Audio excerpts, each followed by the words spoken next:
सुबह के सत्र में हमने देखा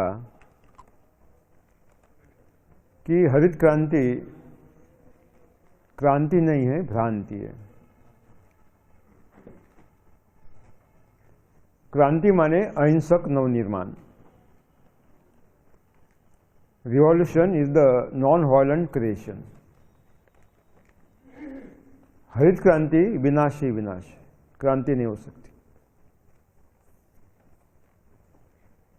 इसके पीछे एक षड्यंत्र है। हरित क्रांति हमने तो स्वीकार की क्योंकि वो समय की मांग थी। 2 समय की रोटी पर्याप्त रूप में हमने नहीं मिलती थी, इसलिए हमने स्वीकार की। लेकिन सारी दुनिया की संपत्ति लूटने वालों की एक व्यवस्था बन गई है। उस व्यवस्था को मैंने नाम दिया है विश्वव्यापी शोषणकारी महाव्यवस्था। हरित क्रांति उसी व्यवस्था ने निर्मित करके हमारे यहां भेजी है।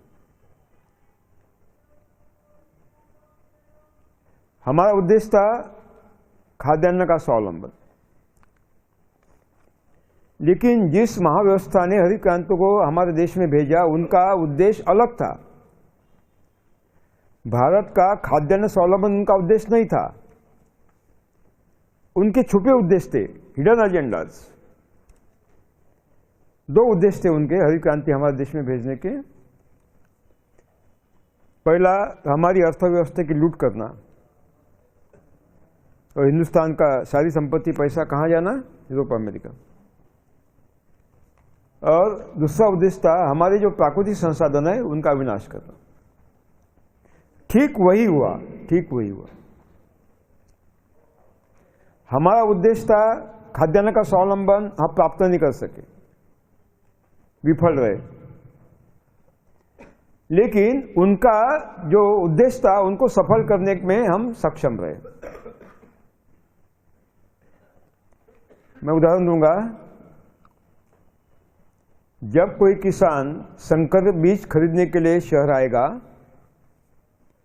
जन्नुक अभियांत्रिकी रूपांतरित बीज यानी जेनेटिकली मॉडिफाइड बीज खरीदने के लिए शहर आएगा, रासायनिक खाद खरीदने के लिए शहर आएगा, दवा खरीदने के लिए शहर आएगा, ट्रैक्टर खरीदने के लिए शहर आएगा, गांव का पैसा कहाँ आएगा? शहर में। अब शहर में पैसा रहे तो मान्य है, गांव में देश में रहेगा, लेकिन ऐसा नहीं होता। शहर में कमीशन रहता है, पैसा उन्हीं बहुराष्ट्रीय कंपनी के माध्यम से जो निर्माण करती इन संसाधनों का विदेश जाता है। यानी जब भी आप बीज खरीदते हो, खाद खरीदते हो, दवा खरीदते हो या ट्रैक्टर खरीदते हो, पैसा कहां भेजते हो? देश के बाहर। उसी व्यवस्था के आप कौन हो? उसी व्यवस्था के एजेंट हो, उसी व्यवस्था के सदस्य हो। आप व्यवस्था ही हो, आप व्यवस्था ही। क्योंकि जब जब आप कुछ वस्तु खरीदते हैं उनका बल बढ़ता है, क्योंकि पैसा उनके पास जाता है, उनका सामर्थ्य बढ़ता है। साथियों, इसको देशभक्ति नहीं कहते, इसको आध्यात्म तो बिल्कुल नहीं कहते। इसका अर्थ है कि हमें रासायनिक कृषि का विकल्प चाहिए। क्या विकल्प की आवश्यकता है? इसका विकल्प ये, उसका विकल्प वो, उसका विकल्प वो, कहां तक दौड़ रहेगी? एक के बाद अनेक विकल्प ढूंढते जाएंगे और खुद को लुटते जाएंगे। कहां तक चलेगा ये? इसका मतलब है हमें विकल्प नहीं चाहिए। We don't want any alternative technology. हमें जाना है जड़ की तरफ, जड़ की तरफ, मूल की तरफ। जब भी आप कोई विकल्प ढूंढते हो, शोषण व्यवस्था मजबूत होती है, क्योंकि वैकल्पिक संसाधन निर्माण करने वाली उनकी व्यवस्था होती है। जो आप खरीदते हो, पैसा वहां जाता है। इसलिए विकल्प की बात जो हो रही है वो हमें मान्य नहीं है। व्यवस्था परिवर्तन की बात हो रही है, व्यवस्था बदलाव की बात हो रही है, गलत है, गलत है। व्यवस्था परिवर्तन चाहने वाले खत्म हुए, बर्बाद हुए, व्यवस्था और बलवान हो गई। व्यवस्था परिवर्तन की बात मुझे लगता है बदलनी चाहिए। जब आप व्यवस्था परिवर्तन की तरफ जाते हो, झगड़ा होता है, लड़ाई होती है, युद्ध होता है, क्योंकि पुरानी व्यवस्था सहजता से बदलने वाली नहीं है। तो संघर्ष होता है, संघर्ष का परिणाम विनाश होता है। हमारा आंदोलन अहिंसक है, हिंसा नहीं चाहिए हमें, संघर्ष नहीं चाहिए, संघर्ष विहीन जन आंदोलन। इसके लिए क्या करना होगा?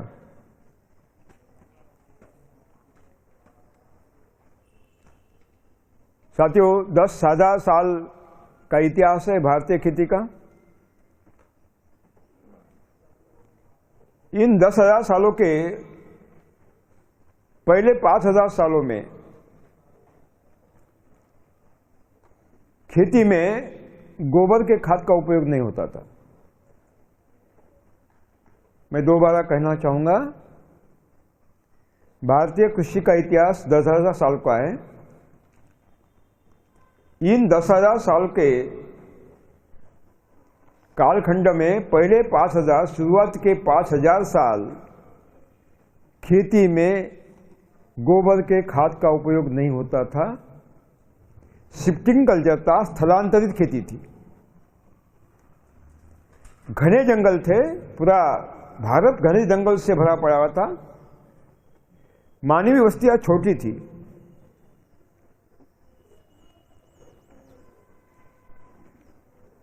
जब आदिम मानव गुहाओं में रहता था और जंगल से फल लेता था, कंदमूली खाता था, शुद्ध शाकाहारी था। ईश्वर ने मानव को शुद्ध शाकाहारी रूप में भेजा है।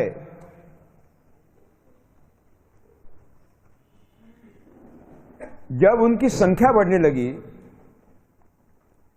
निवास के लिए गुहाएं कम पड़ने लगी,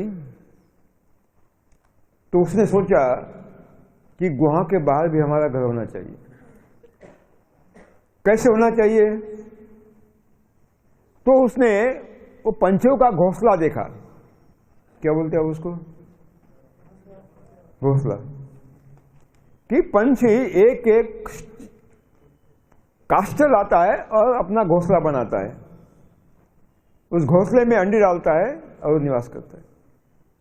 उसके मन में आया, अगर प्रभु ने उसको घोंसला बनाने की अगर शक्ति दी, सामर्थ्य दिया, प्रेरणा दी, तो मुझे क्यों नहीं? मुझे भी मेरा घर बनाना चाहिए। तो फिर जंगल से लकड़ी लेकर अपनी झोपड़ी बनाकर रहने लगा। पहला आविष्कार उसकी झोपड़ी।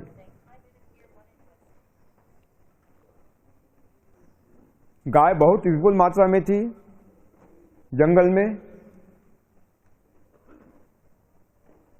उसने देखा कि गाय का बछड़ा दूध पी रहा है,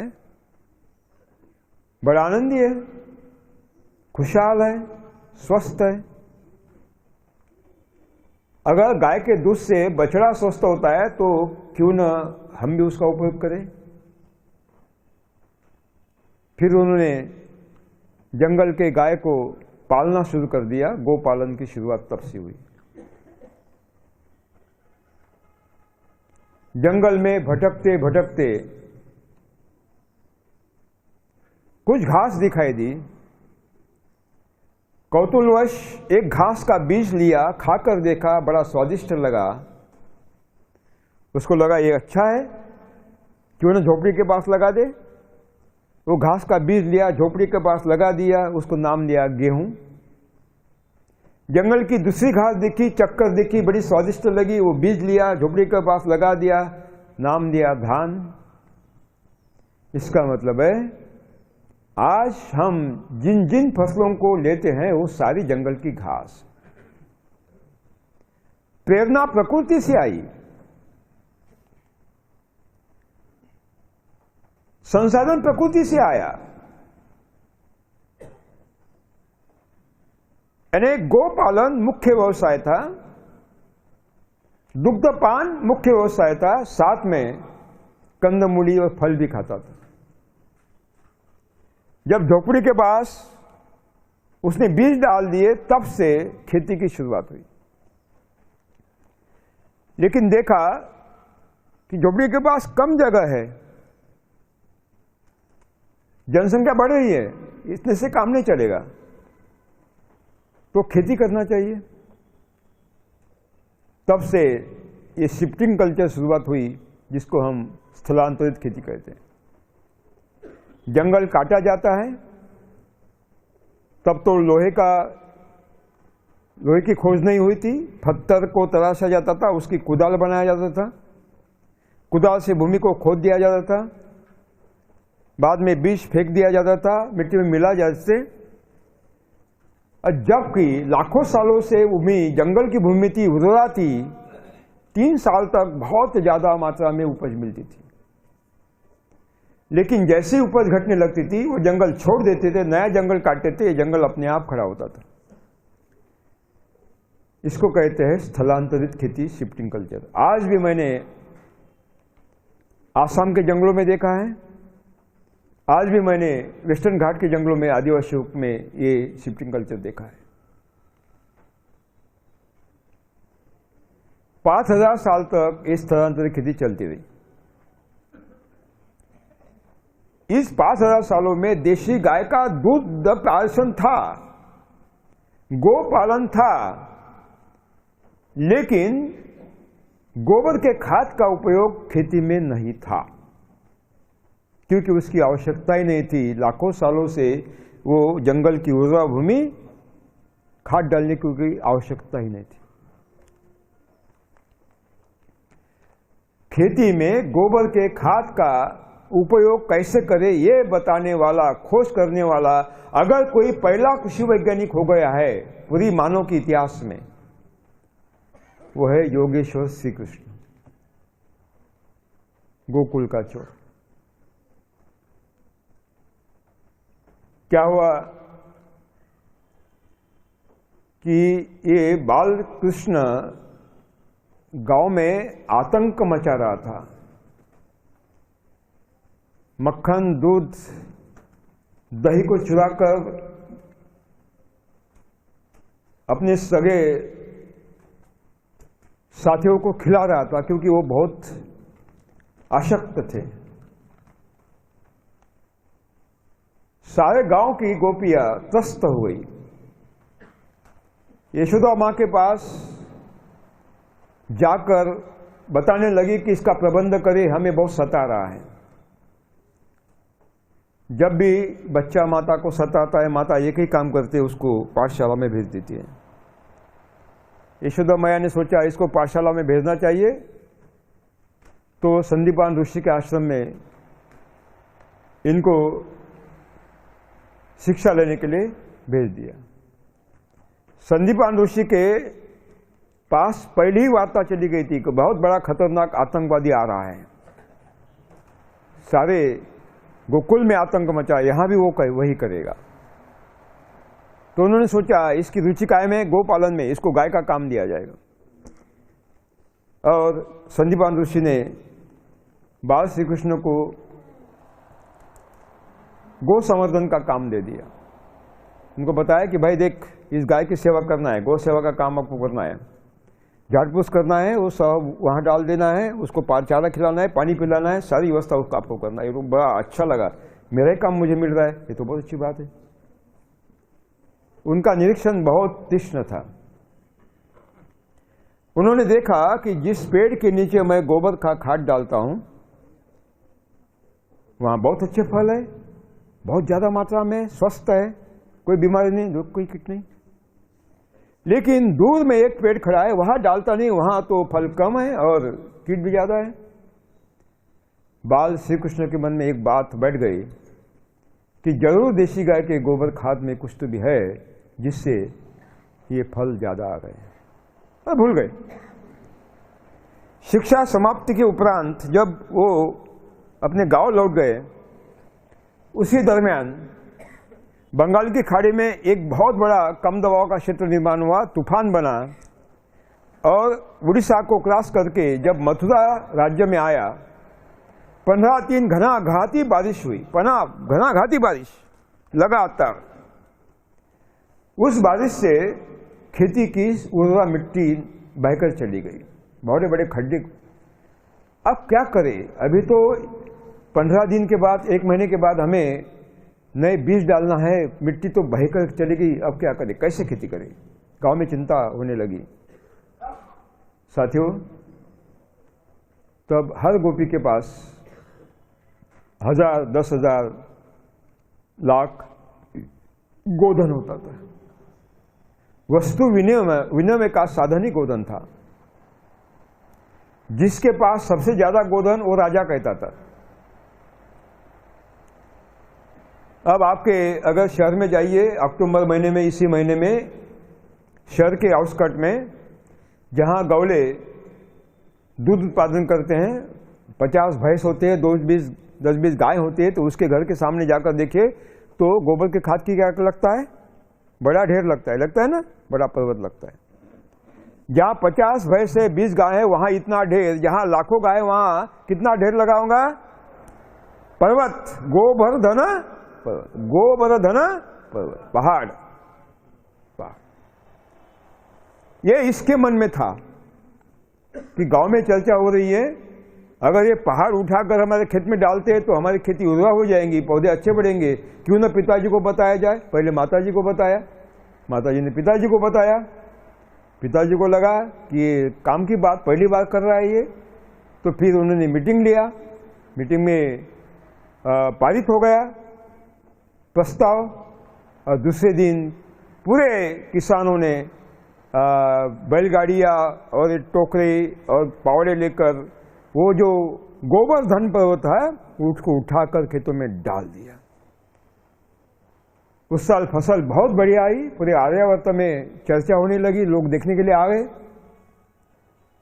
और फिर तेज गति से इस तंत्र का प्रचार हुआ। आज भी वही हो रहा है, आज भी वही हो रहा है। आप क्या कहते हैं, क्या करते हैं? गोबर का खाद खरीद कर भी डालते हैं। साथियों, हमारे जो बागवानी करते हैं, गन्ना लगाते हैं, ट्रक ट्रैक्टर से गोबर का खाद खरीद कर डालते हैं ना? डालते हैं अथवा नहीं?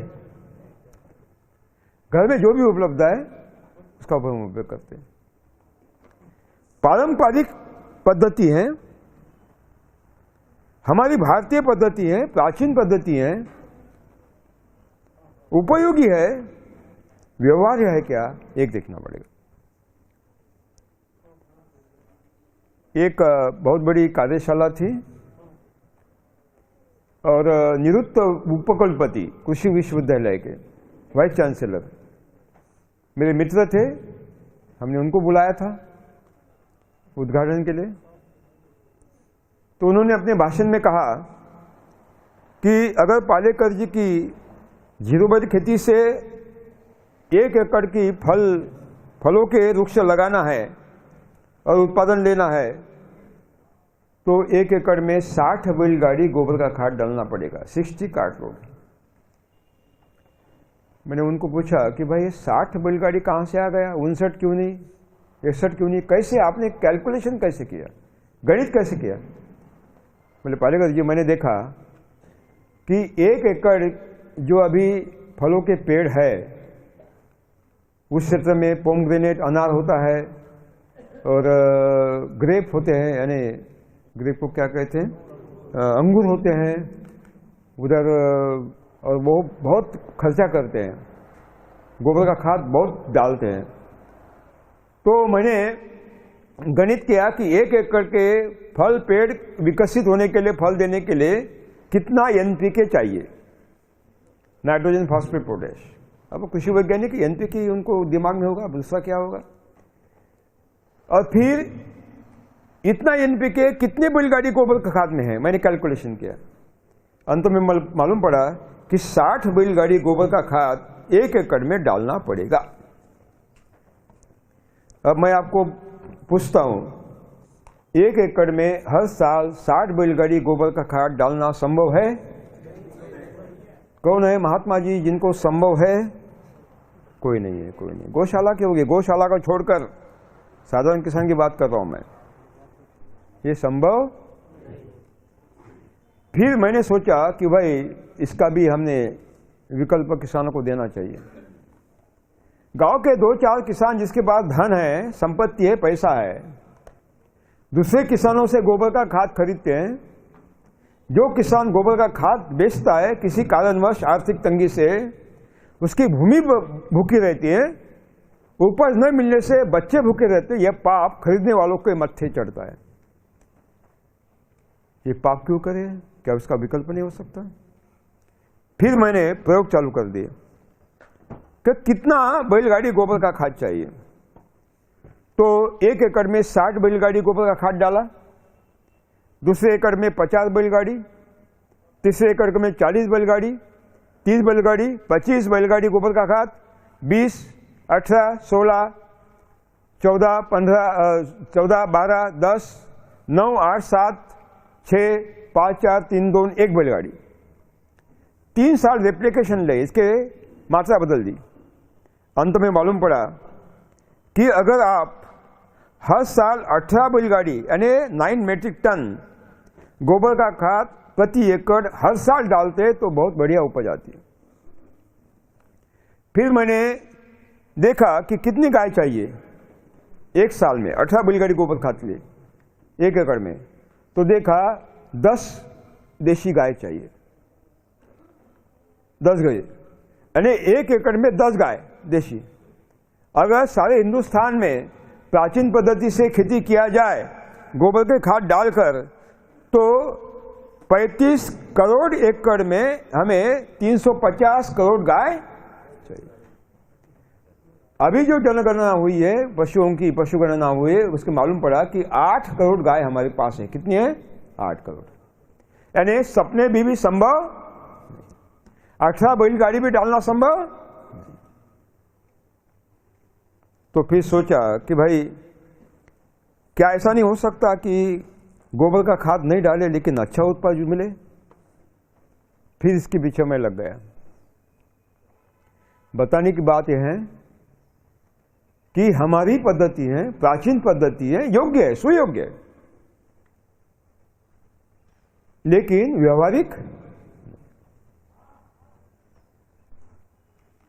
इसका विकल्प के रूप में एक नया टेक्नोलॉजी आया, उसको कहते हैं जैविक खेती। क्या कहते हैं? जैविक खेती। ये जैविक शब्द हिंदुस्तान का नहीं है, ये ऑर्गेनिक का हिंदी में रूपांतरण, भाषांतरण।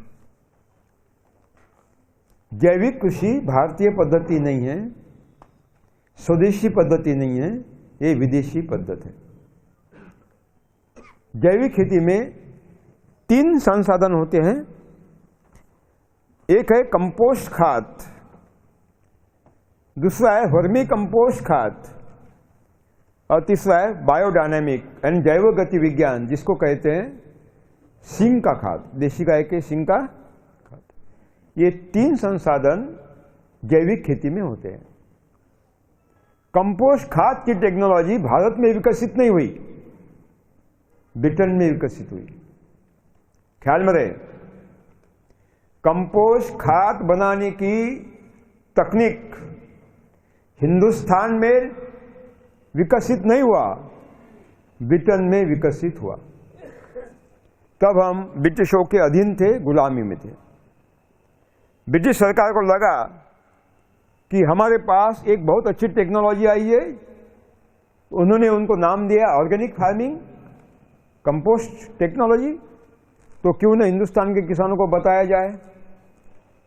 तो ब्रिटिश सरकार ने वहाँ के एक उच्चतम प्रज्ञा के बहुत बड़े मेधावी कृषि वैज्ञानिक थे, डॉक्टर अल्बर्ट हॉवर्ड, उनको बुलाया गया। उनको बताया गया कि mister Howard, you go to India, आप भारत में जाइए और हमारी जो टेक्नोलॉजी है जैविक खेती की, ऑर्गेनिक फार्मिंग की, वो हिंदुस्तानी किसानों को बताइए, कंपोस्ट टेक्नोलॉजी।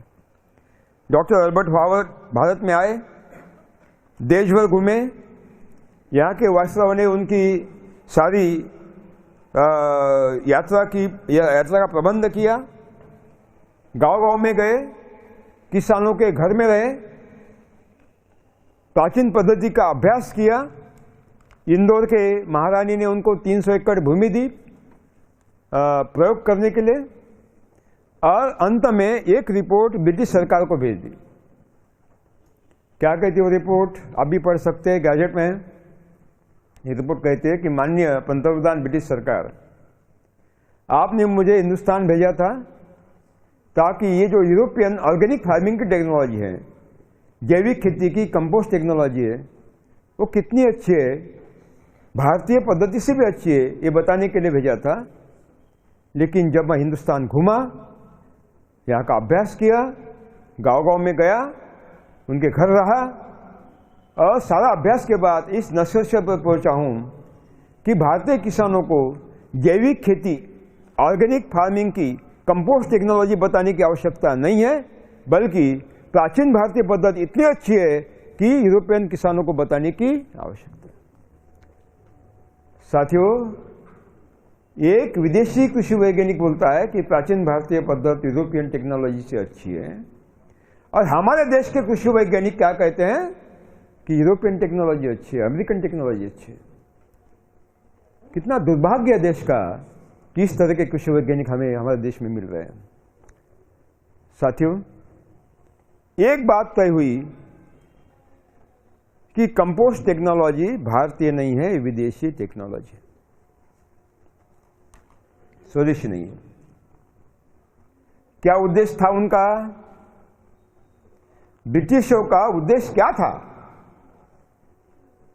वही उद्देश्य था जो हरित क्रांति के पीछे था, ग्रामीण अर्थव्यवस्था को लूटना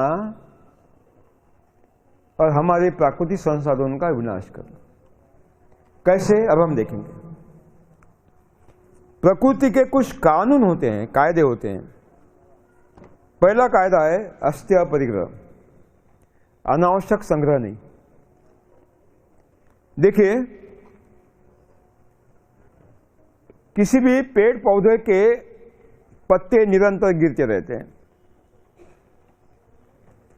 आयु समाप्ति के बाद शरीर गिरता है, बारिश में वो विघटित होता है अनंत करोड़ सूक्ष्म जीवाणु के माध्यम से, और भूमि में एक पदार्थ बनता है जिसका नाम है ह्यूमस। और एक बात दोहराऊंगा, पत्ते गिरते रहते हैं पेड़ पौधों के, आयु समाप्ति के उपरांत सारा शरीर गिरता है, बारिश में जीवाणु के माध्यम से वो शरीर विघटित होता है, डिकम्पोज होता है, और इस विघटन क्रिया के बाद एक पदार्थ तैयार होता है भूमि में, उसका नाम है ह्यूमस। ह्यूमस माने भूमि की उर्वरा शक्ति। Humus is the fertility of the soil, humus is the prosperity of the soil. इसका मतलब है कि अगर ये वैज्ञानिक सत्य है कि ह्यूमस भूमि की उर्वरा शक्ति है, उपजाऊ शक्ति है, किसी भी पेड़ पौधे के जड़ें जो खाद्य लेती है वो ह्यूमस में से लेती है, ह्यूमस जड़ों का खाद्य भंडार है। अगर हमें हमारी भूमि उर्वरा बनानी है, फर्टाइल बनाना है, तो हमारा दायित्व क्या होता है? हमें क्या करना चाहिए? भूमि में क्या करना चाहिए? ह्यूमस की निर्मित करना। और वही आघात हुआ। कैसे? मैं बताऊंगा। कैसा है? प्री प्लान कॉन्स्पिरेसी है ये। कैसा? पूर्व नियोजित षड्यंत्र, हेल्थ क्रांति और जैविक खेती। ये आपके दिमाग में आ जाना चाहिए साथियों। मैंने अभी बताया था कि ह्यूमस काष्ठ पदार्थ के यानी फसलों के अवशेष विघटित होने के बाद भूमि में तैयार होने वाला एक पदार्थ है जो भूमि को उर्वरा शक्ति प्रदान करता है, फर्टिलिटी प्रदान करता है। वही के वही जड़ों को जो जो खाद्य चाहिए, जड़ों के पास उसकी निर्मित। जड़ों को नाइट्रोजन चाहिए। जब वो काष्ठ विघटित होता है, पत्ते विघटित होता है, उनके विघटन के बाद वही नाइट्रोजन जड़ों को मिलता है। वही के वही जड़ों के पास निर्मित, जड़ों के बाद नहीं। फॉस्फेट चाहिए, वही के वही उपलब्धि। पोटेश चाहिए, वही के वही उपलब्धि। सूक्ष्म खाद्य तत्व चाहिए, वही के वही उपलब्धि। उसको ह्यूमिक अम्ल चाहिए, एसिड चाहिए, वही के वही निर्मित, वही सप्लाई, वही आपूर्ति। जड़ के पास ही संयोग चाहिए, हार्मोन चाहिए, वही निर्मित, ह्यूमस की निर्मित समय उसको जड़ों को उपलब्ध होती है, वही के वही। इसका मतलब है कि जड़ों को जिन जिन तत्वों की आवश्यकता होती है उनकी निर्मित जड़ों के पास ही होती है और जड़ों को वही के वही उपलब्ध किया जाता है। देखिए, जब सूक्ष्म जीवाणु काष्ठ पदार्थ को फसलों के अवशेष विघटित करते हैं और खाद्य जड़ों को उपलब्ध करते हैं, उसी समय जड़ अपने शरीर में से चीनी यानी कच्ची शर्करा, शुगर रिसाव करती है और जीवाणु को खिलाती है। क्या के लिए? ऊर्जा देने के लिए। यानी एक सहजीवन है। क्या है? सिम्बायोसिस है। सहजीवन है। जीवाणु बोलते हैं मैं आपको खाना दूंगा, लेकिन इसके बदले आपने मुझे क्या देना चाहिए? ऊर्जा देना चाहिए। मुझे चीनी, मीठा पदार्थ खिलाना चाहिए। एक सहजीवन है। अगर मीठा पदार्थ तो दोगे तो मैं ह्यूमस की निर्मित करूंगा, नहीं तो नहीं करूंगा। इसका मतलब है कि जड़ों के पास अगर विघटन क्रिया होती है तो जड़ और जीवाणु साथ में काम करते हैं, ह्यूमस की निर्मित करते हैं, भूमि को उर्वरा बनाते हैं। इसका मतलब है विघटन क्रिया कहाँ होनी चाहिए? जड़ों के पास होना चाहिए, जड़ों के बाहर। और जब आप वही काष्ठ पदार्थ, फसलों के अवशेष यानी गन्ने का पत्ते हैं सूखे हुए, या धान का पुआल है, गेहूं का भूसा है ना, ये सारे जो अवशेष है, अगर आप वहां जड़ों के पास आच्छादन करके नहीं विघटित करते, जड़ों के बाहर कहीं कारखाने में खड्डे में आप कंपोस्ट तैयार करते हैं, वहां कंपोस्ट होता है, ह्यूमस नहीं होता, क्योंकि ह्यूमस बनाने वाले जड़ें वहां नहीं होती। ह्यूमस जड़ और जीवाणु के सहजीवन से निर्माण होता है, अकेले जीवाणु से नहीं होता। देखिए षड्यंत्र कैसा है। इसका मतलब है कि जो काष्ठ पदार्थ भूमि के सतह पर जड़ों के पास आप आच्छादन के रूप में डालोगे, ह्यूमस की निर्मित होगी। वही काष्ठ उठाया, कहां से उठाया? जड़ों के पास से उठाया, और काड़ी कूटा कहां डालने की बात कही आपको? खड्डे में, कंपोस्ट खड्डे में, जहां कंपोस्ट होता है, ह्यूमस की निर्मित नहीं होती। इसका मतलब उनका उद्देश्य क्या था? हमारी भूमि की उर्वरा शक्ति खत्म हो। उनका, जिन्होंने जैविक खेती हमारे देश में भेजा, और जो कंपोस्ट खाद डालते हैं, निर्माण करते हैं, वो किसको मदद कर रहे हैं? उसी व्यवस्था को मदद कर रहे हैं। साथियों, इतना ही नहीं, रासायनिक खेती में वही बताया जाता है।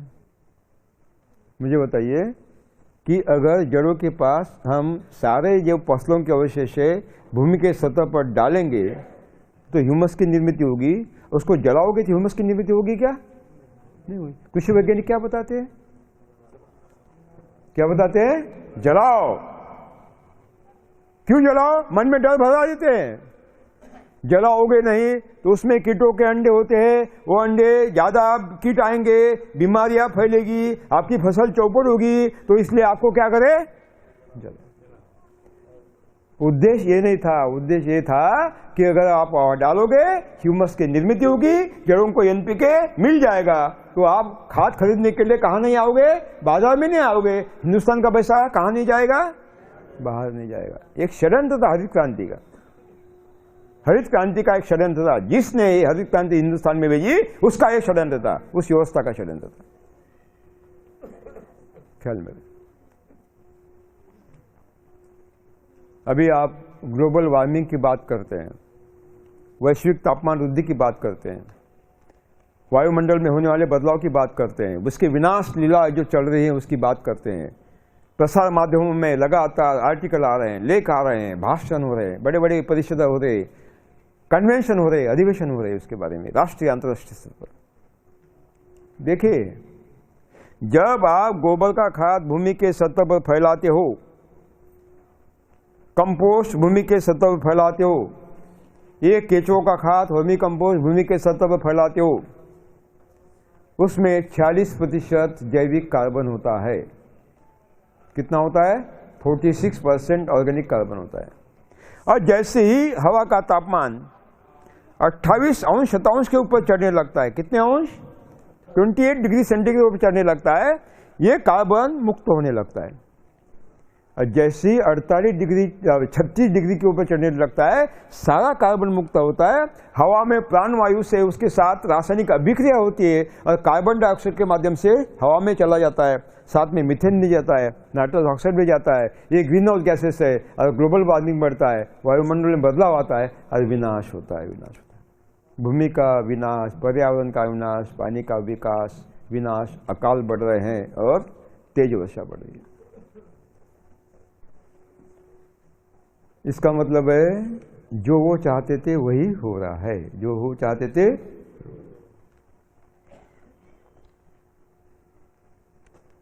और पूरे दुनिया में घूमता हूं मैं, महीने में 25 दिन किसानों में रहता हूं, एक भी उदाहरण नहीं है जो लगातार जैविक खेती कर रहा है और फसल बढ़िया ले रहा है। एक भी उदाहरण नहीं है। बल्कि जो जैविक खेती कर रहे थे वो छोड़ रहे हैं, रासायनिक की तरफ दौड़ रहे हैं, नहीं तो हमारी तरफ आ रहे हैं। एक, जैविक खेती स्वदेशी नहीं है, विदेशी तंत्र है। 2, जैविक खेती एक खतरनाक विदेशी षड्यंत्र है हमारे भूमि की उर्वरा शक्ति खत्म करने का, साथ में हमारी अर्थव्यवस्था को लूटने का। कैसे? हम देखेंगे। बाद में एक और तंत्र आया, उसका नाम है वर्मी कंपोस्ट टेक्नोलॉजी। जिस तरह कंपोस्ट टेक्नोलॉजी भारतीय नहीं है, विदेशी तंत्र है, उसी तरह वर्मी कंपोस्ट टेक्नोलॉजी भी भारतीय नहीं है, स्वदेशी नहीं है, विदेशी है। यूरोप में एक चर्चा चालू हो गई कि खाद्य पदार्थ में ये कैडमियम कहां से आ रहा है, आर्सेनिक कहां से आ रहा है, ये पारा कहां से आ रहा है, शीशा कहां से आ रहा है, क्योंकि ये खतरनाक जड़ है। कैडमियम, आर्सेनिक, मर्क्यूरी, लेड एक बहुत खतरनाक जड़ पदार्थ है, जहरीले पदार्थ है। खोजबीन के बाद मालूम पड़ा कि रासायनिक खादों से आ रहा है, क्योंकि रासायनिक खादों में इसके अवशेष थोड़े बहुत होती है। फिर उन्होंने देखा 10 साल के खोजबीन के बाद उनको यूरोपियन भूमि से, क्या नाम है, एसिनोफिटिडा, जो वर्मी कंपोस्ट के लिए हमारे यहां भेजा गया। जंतु मिल गया। जब जंतु मिल गया तो वर्मी कंपोस्ट के लिए उसका उपयोग नहीं किया गया शुरू में, उनके दिमाग में भी नहीं था, एज ए बायोमॉनिटर उसका उपयोग, एज ए बायोमॉनिटर यानी जैव निर्धारक के रूप में कैडमियम की कितनी मात्रा है, आर्सेनिक कितनी मात्रा है, ढूंढ निकालने के लिए उसका उपयोग किया गया। उसी दरम्यान यूरोप अमेरिका में बहुत बड़ा जन आंदोलन शुरुआत हुई। No more chemical, we want chemical free. हमें जहरीला नहीं चाहिए, जहर मुक्त खाद्य चाहिए, रसायन मुक्त खाद्य चाहिए। Green peas movement, world watch institute जैसी महासंस्था इसके पीछे लग गई। तो पूरे यूरोप में दबाव पड़ा रासायनिक खेती के इनपुट इंडस्ट्री पर कि भाई ये हमें नहीं खाना चाहिए या बंद करिए, इसका विकल्प दे, हमें जल मुक्त चाहिए। उस दबाव से चर्चा चली यूरोप अमेरिका में कि भाई रासायनिक खेती का विकल्प हमें देना ही पड़ेगा, लेकिन उद्देश्य हमारे वही होनी चाहिए जो रासायनिक खेती के पीछे थे कि वहाँ की अर्थव्यवस्था की लूट हो नई टेक्निक से, साथ में प्राकृतिक संसाधन का विनाश हो, और फिर जैविक खेती के नाम से ये हमारे पर केंचों का खाद की टेक्नोलॉजी, वर्मी कंपोस्ट टेक्नोलॉजी हमारे देश में भेज। साथियों, हमारे जो सरकारी अधिकारी हैं कृषि विभाग के, अज्ञान में लोगों को बताते हैं। हमारे गैर सरकारी संगठन है, एनजीओ, वो भी अज्ञान में लोगों को बता रहे हैं कि जैविक खेती अच्छी है। गलत है, गलत गलत। वो भी बता रहे हैं कि ये जो स्नोफिटिडा है वो केचुआ है, उनको नाम दिया केचुआ का खाद, वो भी गलत है।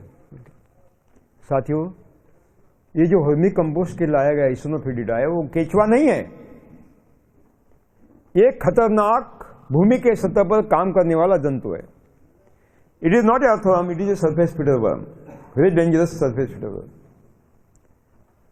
अगर मैं कहूं कि केचुआ के 16 लक्षण होते हैं, इन 16 में से एक भी लक्षण स्नोफिटिडा में नहीं है, तो आपको क्या अधिकार पहुंचता है उसको केचुआ कहने का? पहला लक्षण है, अंग्रेजी में केचुआ को अर्थवर्म कहते हैं। क्या कहते हैं? अर्थ माने मिट्टी, वर्म माने जंतु। जो जंतु मिट्टी खाता है वही क्या है? केचुआ है। क्या है व्याख्या, परिभाषा? जो जंतु मिट्टी खाता है वही केचुआ है। ये स्नोफिटिडा मिट्टी नहीं खाता, क्या खाता है? गोबर खाता है। जंतु कैसे हो सकता है? केचुआ कैसे हो सकता है?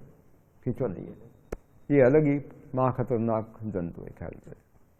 दूसरा गुणधर्म है, जो भूमि को अनंत करोड़ छेद करता है, छेदों में से बारिश का पानी पूरा संग्रहित करता है भूजल में, वो केचुआ है। स्नोफिटिडा is a surface feeder worm. ये भूमि के सतह पर काम करने वाला जंतु है, भूमि को छेद नहीं करता, उल्टा भूमि को कॉम्पैक्ट करता है, कठिन बनाता है। दूसरे लक्षण में भी नहीं आता। तीसरा लक्षण है, अगर केंचों को खाने को नहीं मिला, पड़ोस के खेत में भागकर नहीं जाता, भूमि की सतह में अंदर जहां नमी है वहां समाधि लेकर सो जाता है। ये स्नोफिटिडा अगर आपके खेत में खाने के लिए नहीं मिला तो पड़ोस के खेत में भाग जाता है। जैसे क्या बोलते हैं, इंडिपेंडेंट एमएलए जैसा, क्या बोलते हैं उसको, निर्दलीय क्या बोलते हैं, सांसद या विधायक जैसे। तो ये केचुआ नहीं है, 16 में से एक भी लक्षण नहीं है। I challenge the universities, they have to prove that is a earthworm. I challenge open. मूर्ख बनाते हो किसानों को केचुआ कहकर। साथियों, एक केचुआ नहीं है, एक खतरनाक जंतु। देखिए, जब आप वर्मी कंपोस्ट बनाने के लिए जो प्लांट लगाते हो, जड़ों के पास लगाते हो कि जड़ों के बाहर कारखाने में लगाते हो? कहाँ लगाते हो? हाँ, जड़ों के पास लगाते हैं वर्मी कंपोस्ट। ये कौन है भाई? महाभाग यहाँ बैठे, ये बेचने वाले हैं शायद। कहाँ लगाते हैं? जड़ों के बाहर लगाते, कारखाने में लगाते हैं ना, कारखाने में लगाते हैं। इसका मतलब ह्यूमस निधि तो रोकते हैं का बढ़ाते हैं? रोकते। ह्यूमस को रोकते, भूमि की उर्वरा शक्ति को खत्म करते। पहली बात। जब आप स्नोफिटिडा को काष्ठ खिलाते हैं, उसमें से वो बायोमॉनिटर है, स्पेसिफिकली उसका गुणधर्म है, उसमें से कैडमियम उठाता है, आर्सेनिक उठाता है, पारा उठाता है, शीशा उठाता है, वर्मी कंपोस्ट में डिपॉजिट करता है, संग्रहित करता है, क्योंकि उसकी ये खासियत है। जब आप वर्मी कंपोस्ट गोबर का खाद भूमि के सतह पर फैलाते हो, 46% ऑर्गेनिक कार्बन है, जैविक कार्बन है। जैसे धूप 36 डिग्री को चढ़ने लगती है, सारा कार्बन मुक्त होता है और हवा में चला जाता है कार्बन डाइऑक्साइड के माध्यम से, मीथेन भी जाता है, नाइट्रस ऑक्साइड भी जाता है और ग्लोबल वार्मिंग बढ़ता है। विनाश ही विनाश। भूमि में बचते हैं कैडमियम, आर्सेनिक, मर्क्यूरी, लेड। भूमि से जड़ें उठाती हैं ये सारे हेवी मेटल्स, ये जड़ पदार्थ है, खतरनाक जहर है, हमारे शरीर में जाते हैं, हमारी इम्यूनिटी, हमारी प्रतिरोध शक्ति खत्म होती है, तो हमें क्या होता है? चिकनगुनिया होता है, कैंसर होता है, डायबिटीज होता है और अंत में मोक्ष प्राप्ति होती है। देश का गांव का पैसा शहर में, शहर गांव का पैसा विदेश में। ये खतरनाक षड्यंत्र है। जैविक खेती एक खतरनाक षड्यंत्र है, हमें नहीं चाहिए, हमें नहीं चाहिए। अगर जैविक खेती के नाम पर, विदेशी तंत्र के नाम पर, स्वदेशी के नाम पर वो किसानों तक पहुंचाने का प्रयास हो रहा है, जिसका लाभ उसी महाव्यवस्था को हो रहा है, हिंदुस्तान को नहीं हो रहा है, ये नहीं होना चाहिए, ये नहीं होना चाहिए, बंद होना चाहिए। हमारे जो कृषि विभाग के अधिकारी हैं, कर्मचारी हैं और गैर सरकारी संगठन है, एनजीओ है, किसानों को बताते हैं, इंग्लिश में बताते हैं कि जैविक खेती रासायनिक से भी कम खर्चीली है। Organic farming low cost technology, क्या बोलते हैं? लो कॉस्ट टेक्नोलॉजी माने कम खर्चीली। गलत कहते हैं, झूठ बोलते हैं, गुमराह कर रहे हैं। अज्ञान में हो रहा है, मुझे मालूम है, अज्ञान में हो रहा है, उनको मालूम नहीं ये गलत है, उनको मालूम नहीं, वो लगता है उनको कि सही है इसलिए बता रहे हैं, उनका दोष नहीं। हम उदाहरण लेंगे, जो कृषि वैज्ञानिक आकर बताते हैं कि भाई 1 एकड़ में 18 बैलगाड़ी गोबर का खाद डालिए, जितना यूरिया, इतना फॉस्फेट, इतना पोटैश डालिए और इंडोसल्फान जैसे खतरनाक कीटनाशक दवा छिड़किए, आपका भला हो जाएगा। अब भला किसका होता है आपको मालूम है।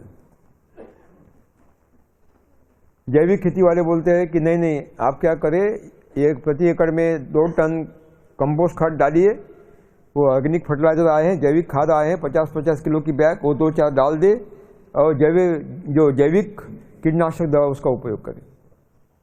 अब हम तुलना करेंगे, जब कोई रासायनिक कृषि करने वाला, यानी कोई रासायनिक कृषि करने वाला किसान 1 टन पे टन है, कौन सी खर्चीली है? जैविक खर्चीली है या रासायनिक? कौन सी है? जैविक खर्चीली है। क्या बोलते हैं? जैविक खेती कम खर्चीली है और वास्तव में क्या है? ज्यादा खर्चीली है। इसका मतलब है मूर्ख बना रहे हैं। अगर कोई रासायनिक कृषक 1 यूरिया की बैग खरीदेगा, क्या कीमत है यूरिया की? 400 रुपये, 500 हो गई। लेकिन जब आप मार्केट में जाइए, 50-50 किलो की बैग खड़ी है, 10 किलो की, 20 किलो की, 50 किलो की रासायनिक खाद की, अपने जैविक खाद की 50 किलो की, आपकी आंखें खुली रह जाएगी। कम से कम 600 रुपये लेकर 3000 रुपये बैग बेची जा रही है जैविक खाद। यानी रासायनिक कृषि में 400 रुपये और जैविक में कितना है? 600 रुपये, 800 रुपये, 1000 रुपये। कौन सी खर्चीली है? रासायनिक कृषि कम खर्चीली है, जैविक ज्यादा। इंडोसल्फान 500 रुपये लीटर। अभी मार्केट में जाइए, जैविक कीटनाशक दवाएं आए हैं, 50 मिली, 100 मिली, 200 मिली 1 लीटर। अरे भाई 3000 से लेकर 10,000 रुपये लीटर तक भी दवा है इनके पास। हाँ देखिए, 11,000 तो यही है बेटे, 12,000 देखिए, 18,000 देखिए, यही हमारे बैठे लेने वाले। यानी जितनी खतरनाक रासायनिक कृषि है, उससे कई गुना खतरनाक कौन सी है? जैविक कृषि है। जितनी जहरीली रासायनिक कृषि है, उससे कई गुना जहरीली जैविक कृषि है। और जितनी लुटारू, जेब कतरी, लूट करने वाली, शोषण करने वाली रासायनिक कृषि है, उससे कई गुना खतरनाक और लुटारू कौन सी है? नहीं चाहिए।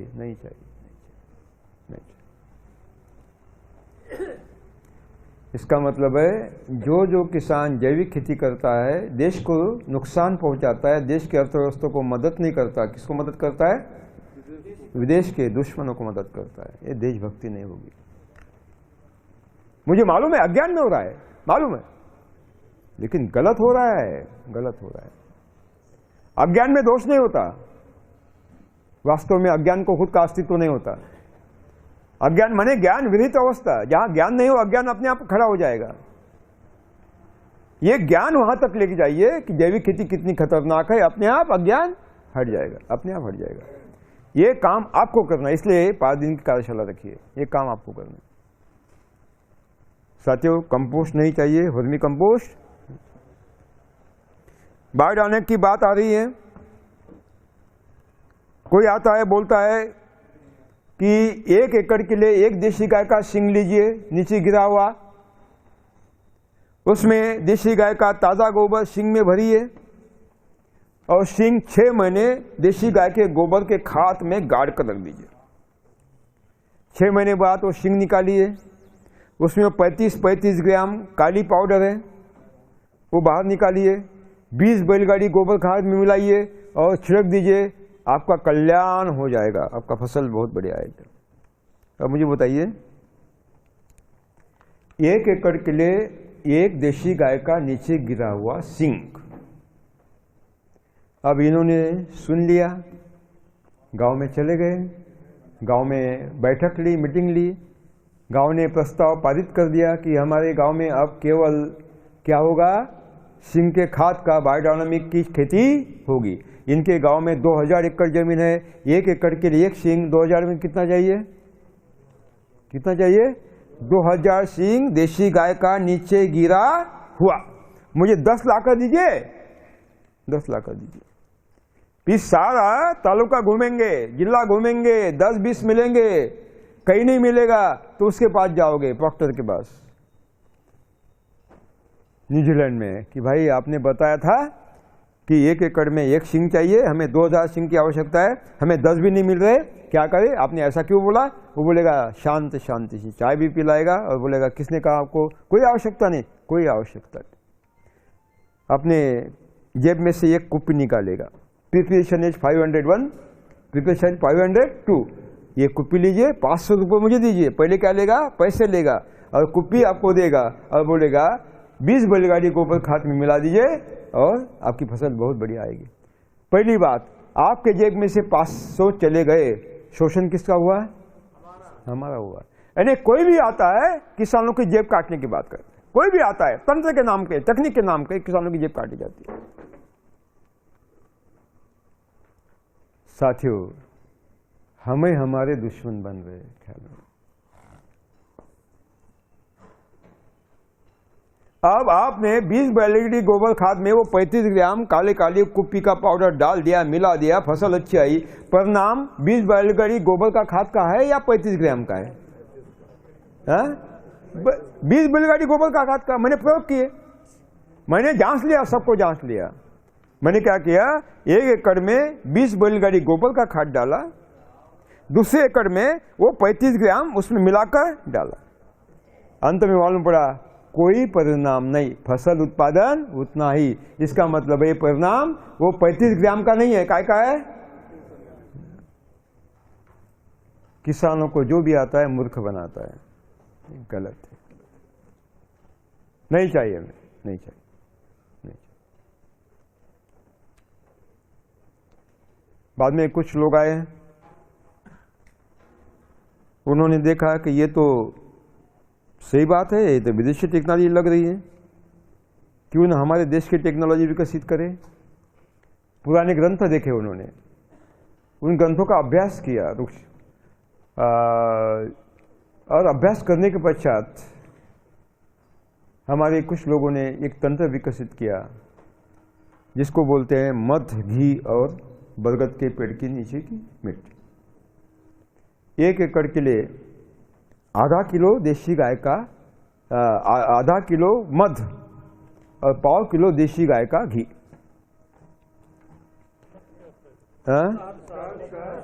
शहद, मध माने शहद, आधा किलो, हाँ हिंदी में हनी कहते हैं, बोल रहे हाँ, इंग्लिश में मध कहते हैं, शहद कहते हैं। तो आधा किलो शहद, पाव किलो देसी गाय का घी, और बरगद के पेड़ के नीचे 15 किलो मिट्टी 1 एकड़ के लिए। अब मुझे बताइए, आपके पास 2000 एकड़ जमीन है आपके गांव में, अगर सारी भूमि में शहद का उपयोग करना है तो 1000 किलो शहद लगेगा। तो आप क्या करेंगे, सारे जंगल के शहद खत्म कर देंगे, मधुमक्खियाँ खत्म हो जाएगी, और मधुमक्खियाँ खत्म हो जाएगी तो पराग सिंचन नहीं होगा, दाने खाने को नहीं मिलेंगे, पर्यावरण का विनाश यानी तंत्र नहीं होता। ख्याल में, एक मधुमक्खी रोज 18 किलोमीटर घूमती है, फूलों में 3000 फेरे लगाती है, फूलों में से मकरंद उठाती है, अपने हाथ में संस्कार करती है, और जो शहद तैयार करते हैं मानव के खाने के लिए नहीं, जमीन में डालने के लिए नहीं, अपनी रानी माँ को खिलाने के लिए, अपने बच्चों को खिलाने के लिए, काम करी मक्खियों को खिलाने के लिए। ईश्वर की व्यवस्था है, ईश्वर की व्यवस्था है। उनके घर मोम के बनते हैं। जब मधुमक्खी 10 लीटर मध शहद खाती है तो 1 किलो मोम बनता है। इसका मतलब है ईश्वर ने 2 काम दिए मधुमक्खियों को, शहद निर्माण करो, अपने बच्चों को खिलाओ, अपने रानी माँ को खिलाओ, अपने काम करी मक्खियों को खिलाओ, और साथ में शहद निकालने की जो मकरंद नेक्टर लेंगे वो फूलों में जाए, ताकि क्या होगा, पॉलिनेशन होगा, पराग सिंचन होगा, और मानव को खाने के लिए अनाज मिलेगा। कितनी सुंदर व्यवस्था है। 1 चमचा मध खाते हो या भूमि में डालते हो, 150 मधुमक्खियां खाली पेट मारते हो। अगर सारे लोग मध का उपयोग करेंगे, मधुमक्खी नहीं बचेंगी, दाने नहीं भरेंगे, क्या खाएंगे, पत्थर। पर्यावरण का विनाश, ऐसी टेक्निक हमें नहीं चाहिए। 1 एकड़ में पाव किलो मध घी देसी गाय का ही, और 2000 एकड़ है 500 किलो क्या चाहिए, देसी गाय का घी। कौन कौन है रोज देसी गाय का घी खाते हैं सब्जियों में, और ऊपर से भी पीते हैं। कौन कौन है देसी गाय का उपयोग करने वाले। गौशाला छोड़कर साधारण किसान जिसके पास 1 गाय है, बस 5-6 लोग हैं। शहरों के लोग क्या खाते हैं, शहरों के लोग क्या खाते हैं, साथियों, 1 किलो घी बनाने के लिए 32 किलो दूध चाहिए। कितना चाहिए, 32 किलो दूध। 32 किलो दूध माने 1800 रुपए का हो गया। 200 रुपए प्रिपरेशन, 2000 रुपए किलो के नीचे आप बेच ही नहीं सकते, ऋषि घी बेच ही नहीं सकते। कहां से लाएंगे इतना घी। इसका मतलब है घी उपाय, उसकी कोई आवश्यकता ही नहीं है। 1 एकड़ के नीचे की 15 किलो बरगद की नीचे की मिट्टी 1 एकड़ के लिए। अब मुझे बताइए, गांव में कितने बरगद के पेड़ होते हैं, 1 होता है। 2-4 गांव में 1 होता है ना। अब पूरे गांव ने सोच लिया कि बरगद के नीचे की मिट्टी लेना है, सारे गांव के लोग वहां आएंगे खौर पौड़ा कुदाल लेकर, और खोदते सीधा अमेरिका से बाहर निकलेंगे। बरगद का पेड़ रहेगा। पर्यावरण का विनाश माने जैविक खेती, किसने लिखा है, गलत है। क्या कैसी सोच है इन लोगों की, मुझे मालूम नहीं चाहिए, हमें नहीं चाहिए। पर्यावरण का विनाश करने वाला, हमारा शोषण करने वाली व्यवस्था नहीं चाहिए। फिर बाद में कुछ लोगों ने सोचा कि भाई अग्निहोत्र करना चाहिए खेत में, क्यों, तो हवा शुद्ध होती है। बिल्कुल सही है, हर घर में हिंदुस्तान में अग्निहोत्र होता है ना। शाम को हवा शुद्ध करने के लिए हम लगाते हैं ना, छोटे क्या उगाते हैं, कंडी डालते हैं और जलाते हैं। उसमें क्या डालते हैं, ये घर में होता है, घर में होता है, ये प्रकाश है। लेकिन खेतों में, अब मुझे बताइए, ये मेरा खेत है, ये खेत में जहां से हवा अंदर प्रवेश कर रही है, मैंने वहां अग्निहोत्र जलाया, अशुद्ध हवा वही शुद्ध हो गई, चली गई, हवा बह रही है, अशुद्ध आ गई, शुद्ध होकर चली गई, अशुद्ध आ गई, चली गई। 24 घंटे हवा चलती रहेगी, अशुद्ध हवा आती रहेगी, अशुद्ध हवा चलती रहेगी, आप अग्निहोत्र जलाते रहोगे, वही काम है किसानों को, दूसरा काम ही नहीं है। भरे पेट के लोग क्या क्या नहीं और किसानों पर थोपते हैं, गलत है साथियों। ये प्रकृति में नहीं है। घने जंगल के विशालकाय पेड़ के नीचे आपको रासायनिक कृषि नहीं मिलेगी, जैविक कृषि नहीं मिलेगी, आपको योगिक खेती नहीं मिलेगी, ये भी नहीं मिलेगा। इसका मतलब है ईश्वर को मान्य नहीं है, इसको मान्य नहीं, आध्यात्म नहीं हो सकता, आध्यात्म नहीं हो सकता।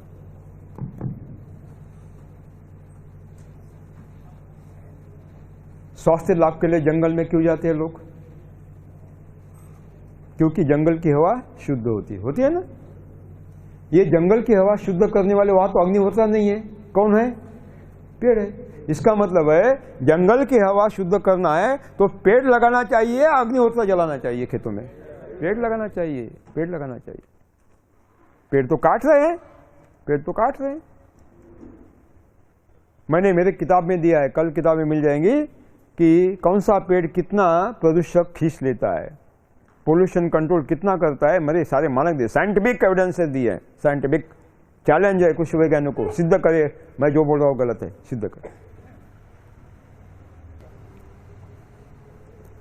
एक दिन राजस्थान से कुछ लोग का फोन आया कि सर हम राजस्थान से बोल रहे हैं, आपको मिलना चाहते हैं अमरावती आकर। मैंने कहा अभी तो मैं बाहर हूँ, नॉर्थ ईस्ट में हूँ, आसाम और उड़ीसा में, बंगाल में मेरी कार्यक्रम है, मैं 15 दिन के पश्चात गांव में आऊँगा, तब आइए।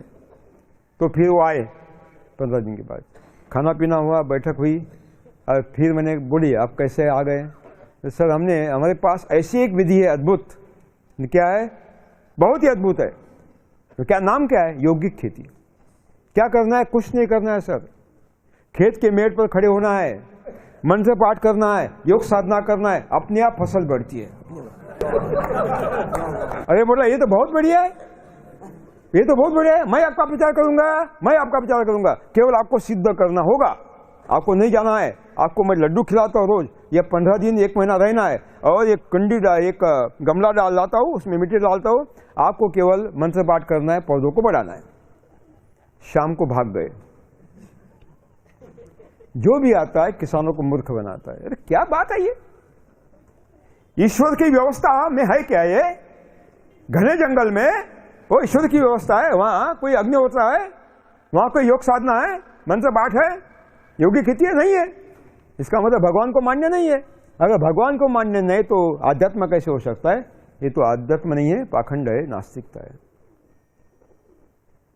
सारी दुनिया भारत के तरफ 2 बातों के लिए देख रही है, एक तो शुद्ध आध्यात्म, शुद्ध योगा, 2 बातों के लिए।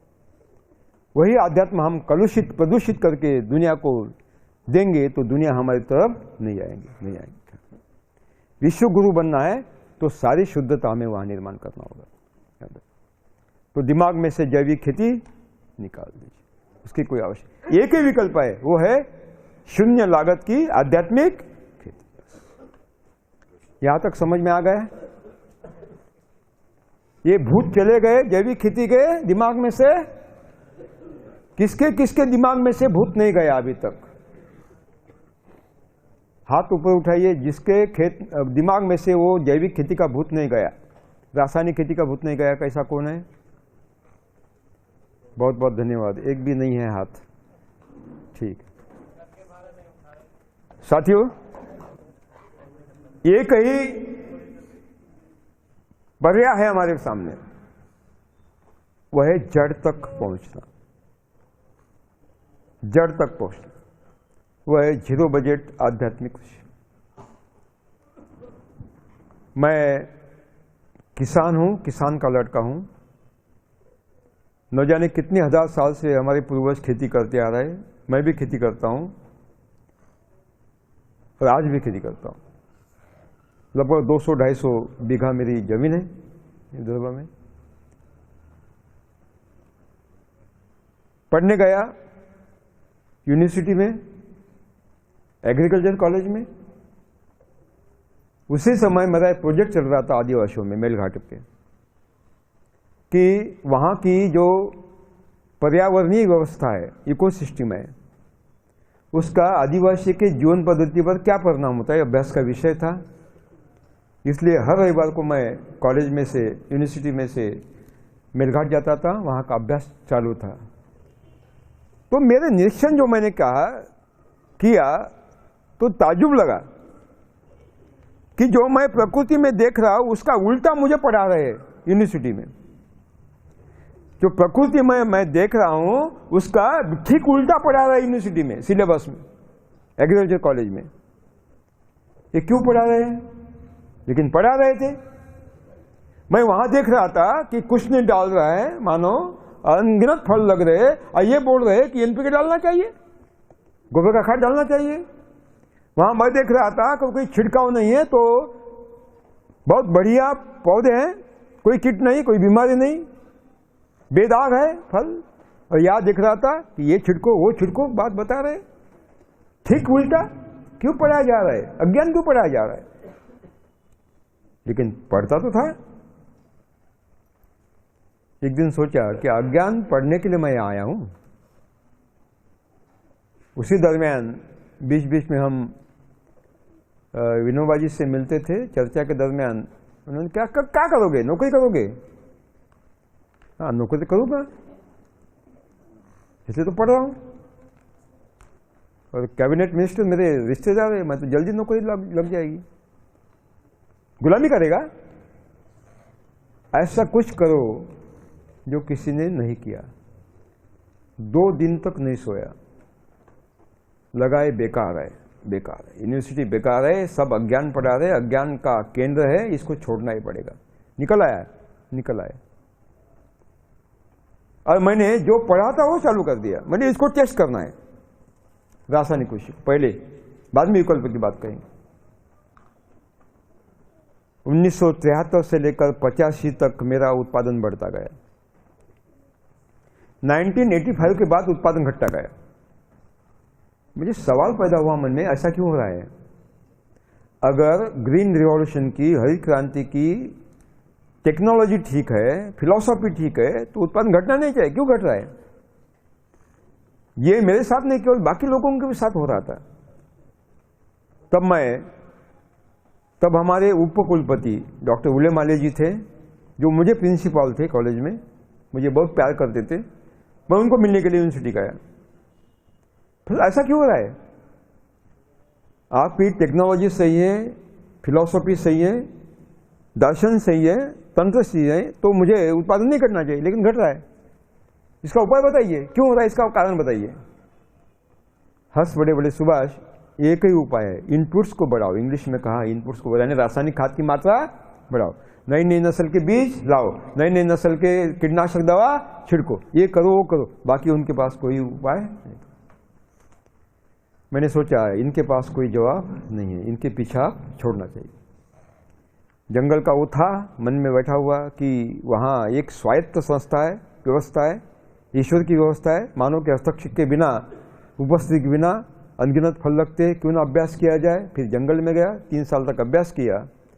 फिर मेरे खेत में 12 साल उसको जांच लिया। वो जांच के मेरा जो अनुसंधान कार्य था, उस दरमियान मेरी पत्नी के गहने चले गए, मुझे कुछ जमीन भी बेचनी पड़ी क्योंकि बहुत खर्चीला काम होता है। लेकिन एक तंत्र मुझे मिल गया जिसका नाम मैंने दिया जीरो बजट आध्यात्मिक कृषि। आज 40 लाख किसान हिंदुस्तान में जीरो बजट खेती करते हैं। 40 लाख किसान, बहुत बड़ा आंदोलन बन गए हैं। विशेष रूप में दक्षिणी भारत में गांव गांव में आप जीरो बजट खेती के किसान देखेंगे। साथियों, जीरो बजट आध्यात्मिक कृषि, इसमें 2 बातें आती हैं। एक तो जीरो बजट आता है, दूसरा आता है आध्यात्मिक कृषि आता है। जीरो बजट क्या है? जब भी मैं बाहर जाता हूं, पत्रकार लोग मुझे लगातार सवाल करते हैं, कृषि वैज्ञानिक भी सवाल करते हैं। अभी हिमाचल प्रदेश में वहाँ के राज्यपाल महामहिम आचार्य देवव्रत जी, उन्होंने जैसी राज्यपाल की शपथ ली, रात को मुझे फ़ोन किया कि सर मैं अभी राज्यपाल बन गया हूँ, मुझे यहाँ बदलना है पूरा हिमाचल प्रदेश, आपकी डेट चाहिए। मैंने दे दी।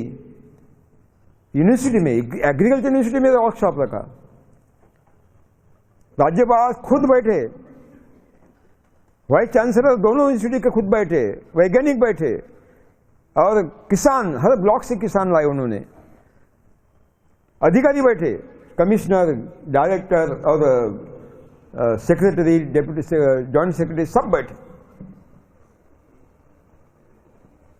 उनको एक ही सवाल किया मैंने, रासायनिक कृषि से उपज घटती है या बढ़ती है? वाइस चांसलर को 2 मिनट नहीं बोले। राज्यपाल जी वहां बैठे, मैं सवाल कर रहा हूं, माननीय उपकुलपति साहब मुझे जवाब चाहिए, रासायनिक कृषि से उपज घटती है बढ़ती है? बोले घटती है। तो क्यों बता रहे हो, क्यों बता रहे हो? 4 दिन की कार्यशाला के बाद सारा माहौल बदल गया। वाइस चांसलर, उपकुलपति स्टेज पर आए, बोले आज से हम यूनिवर्सिटी के माध्यम से रासायनिक खेती नहीं बताएंगे। बदलाव है ये बदलाव है, क्योंकि उनको स्वायत्तता दी गई है, they can take their own decision. तो ये बदलाव पूरा फैलना चाहिए, पूरा फैलना चाहिए। जीरो बजट आध्यात्मिक कृषि में 2 बातें आती हैं। जीरो बजट, तो उनको मालूम नहीं जीरो बजट माने क्या, वो हमें सवाल करते रहते हैं। वास्तव में जीरो बजट का अर्थ ही अलग है। वो बोलते जीरो बजट हो ही नहीं सकता। कैसे नहीं हो सकता, अभी हम बताएंगे। लिखिए, जीरो बजट माने क्या। आपके पास कॉपी है, हर एक के पास है, पेन है, हाथ है, लिखिए लिखिए। जीरो बजट माने क्या। नंबर 1, मुख्य फसल का लागत का मूल्य अंतर्वर्ती फसलों के उत्पादन से निकाल लेना। अंतर्वर्ती फसलें क्या बोलते हैं आप उसको? इंटरक्रॉप को क्या बोलते हैं? सह फसलें। सह फसलों के उत्पादन से निकाल लेना। मुख्य फसल शुद्ध मुनाफे के रूप में लेना, बोनस के रूप में लेना, यानी zero budget. The cost of production of main crop will be compensated by the income of the intercrops, and main crop will be net profit, that is called zero budget. Number 1 समझ में आ गई? या मैं बाद में उसको verify करूंगा। Number 2, बाजार से कुछ भी खरीद कर नहीं डालना है, nothing to be purchase from the market at any cost. Number 3, जो भी संसाधन आवश्यक होंगे उनकी निर्मित कारखाने में नहीं करना है, हमारे खेत में, हमारे घर में करना है। नंबर 4, संसाधन निर्माण करने के लिए आवश्यक होने वाला कच्चा माल, रॉ मटेरियल, हाँ कच्चा माल, वो भी बाजार से नहीं खरीदना है, हमारे खेत में से उपलब्ध करना है या हमारे गांव में से उपलब्ध करना है। 5, जो भी संसाधन हम उपयोग में लाएंगे वे संसाधन जीव, जमीन, पानी, पर्यावरण का नुकसान करने वाले नहीं होना चाहिए। अब एक उदाहरण देंगे, है ना। जैसे हमारे कृषि वैज्ञानिक एक फसल की बात करते हैं, मोनोकल्चर की बात, बोलते हैं एक ही फसल लेना, दूसरी उसके पास नहीं लेना है, वो उसका खाता है। क्या बोलते हैं? कंपटीशन होती है, स्पर्धा होती है दोनों में खाद्य तत्व लेने की। गलत कहते हैं, झूठ कहते हैं? गलत कहते हैं। मुझे बताइए, जैसे ही मानसून की बारिश शुरुआत होती है, खेत के मेड़ पर, जंगल में एक के साथ एक सट कर सारे पौधे अंकुरित होते हैं, बढ़ने लगते हैं, और हर एक को बीज लगता है, हर एक को बीज लगता है। बड़े पेड़ के नीचे मध्यम पेड़, मध्यम पेड़ के नीचे झाड़ी, झाड़ी के नीचे पौधे, पौधे के नीचे बेल फैलने वाली, सबको फल लगते। क्यों? अगर कृषि वैज्ञानिक कहते हैं कि एक दूसरे का खाते प्रतिस्पर्धा होती है खाद्य की, उसके पास वो मत लगाइए, तो वहां तो फलना नहीं, बाकी जो पौधे उसको नहीं पलने देंगे, अकेला ही बढ़ेगा। ऐसा होता है क्या जंगल में? उल्टा सहजीवन है। इसका मतलब है ये कृषि वैज्ञानिक मूर्ख बना रहे हैं झूठ बताकर कि एक पौधा दूसरे का खाता है। बिल्कुल झूठ है, बिल्कुल झूठ। दिमाग में से प्रतिस्पर्धा निकाल दीजिए, प्रतिस्पर्धा निकाल दीजिए। उल्टा सहजीवन होता है, सहजीवन। अब आप समझिए कि गन्ना लगाया आपने, गन्ने की बात करता कि गन्ने वाले बहुत सारे हैं यहाँ। कौन कौन है गन्ने वाले? मुझे मालूम है, गन्ने का हिस्सा है साहब। 3,000 रुपये रेट मिल रहा है बोलते टन को। प्रति टन कितना मिल रहा है आपको? 2800 मिल रहा है ना, बहुत बढ़िया। अच्छा अच्छा, मिल रहा है ना। पैसे कहाँ रख रहे हैं आप? पैसे कहाँ रखते हैं? इतना पैसा मिलता है गन्ने का, कहाँ रखते हैं? हाँ, स्विस बैंक में अकाउंट है। बहुत बढ़िया, बहुत बढ़िया। अच्छा, मालूम हुआ कि यहाँ अच्छे किसान है, गन्ना लेते हैं। ठीक है, बहुत बढ़िया। आपकी वो मर्सिडीज बेंच कहाँ है? आपकी वो 4 व्हीलर कहाँ है? बाहर एक भी नहीं दिखाई दे रही। साथियों, ख्याल में रहे, ख्याल में रहे। गन्ना उत्पादक अकेला गन्ना ले रहा है। अब मुझे बताइए, 3 फुट पर गन्ने ले ले,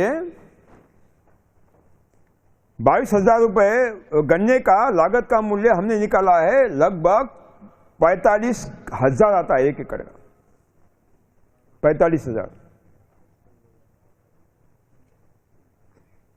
अब गन्ना खड़ा हुआ, अंतर फसल कुछ नहीं, सब फसल कुछ भी नहीं है, और कारखाने वाले ने कह दिया हमें नहीं लेना है, जगह पर सूख गया। आपको क्या करना पड़ेगा? जलाना पड़ेगा। यानी जो लागत का मूल्य था वो तो आपको मत्थे चढ़ गया। आपके ऋण लिया ना, साहूकार से लिया, बैंक से लिया, वो तो रिकवरी ऑफिसर आएगा बंदूक लेकर, हमारा रुपया दे दो। और दूसरे साल गन्ना लगाने उसके लिए भी पैसे चाहिए, गृहस्थी चलाना उसके लिए पैसे। आपके पास कुछ भी नहीं है, आपके पास कुछ भी नहीं। क्या करोगे आप? क्या करोगे? 50 मिली एंडोसल्फान मोक्ष प्राप्ति है ना, दूसरा कोई चारा नहीं रहेगा, कोई चारा नहीं। वही हो रहा है हिंदुस्तान में, वही हो रहा है, वही हो रहा है। आत्महत्या कैसे बढ़ रही है, वही कर रहा है, वही हो रहा है। साथियों, लेकिन अगर आप मेरी विधि से 8 फीट पर गन्ना लगाते, कितने फीट पर? 8 फीट। 20 में लोबिया लेते, मिर्च लेते, अरहर भी लेते, मूंग उड़द भी लेते, वहाँ अपना बैगन भी लेंगे, मसूर भी लेंगे, और साथ में हल्दी भी लेंगे, अदरक भी लेंगे। गन्ने को पानी नहीं देंगे, गन्ने को कुछ भी नहीं करेंगे, पानी केवल 10% किसको देंगे? सब फसलों को देंगे। रासायनिक खाद नहीं, गोबर का खाद नहीं, कंपोस्ट नहीं, वर्मी कंपोस्ट नहीं, कीटनाशक दवा नहीं, कुछ भी खरीद कर नहीं डालना है। केवल जीवामृत, घन जीवामृत डालना है, बस जीवामृत का छिड़काव करना है। अगर गन्ना आपका नहीं लेके गए तो आपको अंतर फसल, सब फसलों से कितना पैसा मिल गया? हाँ, बहुत सारा पैसा मिल गया। न लेके जाए, मैं गुड़ बनाऊंगा और 60 रुपए बेचूंगा, लेकिन तेरे कारखाने पे गन्ना नहीं लो, आत्महत्या करना पड़ेगा। इसका मतलब है 0 बजट चाहिए हमें। क्या चाहिए? 0 बजट। मुख्य फसल का लागत का मूल्य अंतर्वर्ती फसलों से निकाल लेना और मुख्य फसल बोनस के रूप में लेना, ये 0 बजट। क्या खर्चा आएगा? मजदूरी, पानी का बिल, बिजली का बिल, कितना? 7,000 रुपए। लेकिन ये अंतर फसल के पैसे कितने मिलते हैं? 42,000, 50,000। और गन्ना खड़ा है 50 टन 60 टन गन्ना खड़ा है, उसके पैसे अलग होते हैं। साथियों, इसका मतलब है मुख्य फसल का लागत का मूल्य अंतर्वर्ती सह फसलों से निकाल लेना और मुख्य फसल बोनस के रूप में लेना 0 रेट। दूसरा है nothing to be purchase from the market, none of the inputs will be purchase from the market. इसका मतलब है कि कोई भी संसाधन बाजार से खरीदना नहीं है, क्योंकि गांव का पैसा शहर, शहर का पैसा विदेश, देश का पैसा विदेश, हमें नहीं करना है, नहीं करना है। आज तक हिंदुस्तान को लूटा गया, हजारों सालों से वही आ रहा है। अब इसके बाद ये नहीं होना चाहिए। हिंदुस्तान का पैसा हिंदुस्तान में रहना चाहिए और विदेशों का पैसा भी हिंदुस्तान में आना चाहिए, आना चाहिए। तब कोई महासत्ता बनेगा। हमें महासत्ता नहीं चाहिए, हम विश्व गुरु बनना चाहते हैं हिंदुस्तान को। साथियों, इसका मतलब है बाजार से कुछ भी खरीदना आवश्यकता नहीं है। जीरो बजट खेती में अगर आपके पास एक देशी गाय है तो 30 एकड़ की खेती आप कर सकते हैं। कितने? 30 एकड़। 30 एकड़ माने कितना बीघा? 180 बीघा, 180 बीघा, 150 बीघा, अलग अलग बीघे है, अलग अलग क्षेत्र है। 145 बीघा हो ना? नहीं, ये बीघा सारा झमेला बना देगा, वो झगड़े लगा देगा किसानों में। ये बीघा नहीं चाहिए, 1 एकड़ का ठीक है ना? 1 एकड़ ठीक है, बस ठीक है, ठीक है। 6 बीघे का 1 एकड़ है, कोई 5 बीघे का है, 2.5 बीघे का है, 1.25 का है, 1.25 बीघे का है, अलग अलग है, अलग अलग। एकड़ ठीक है, एकड़ ठीक है। तीसरा है हमारा मुद्दा है कि जो भी संसाधन हम निर्माण करने चाहते हैं वो भी बाजार से नहीं खरीदना है, साथ में उसको कच्चा माल लगेगा वो भी बाजार से नहीं खरीदना है। एक देशी गाय है तो 30 एकड़ की खेती कर सकते हैं, आपको कुछ भी खरीद कर नहीं डालना है।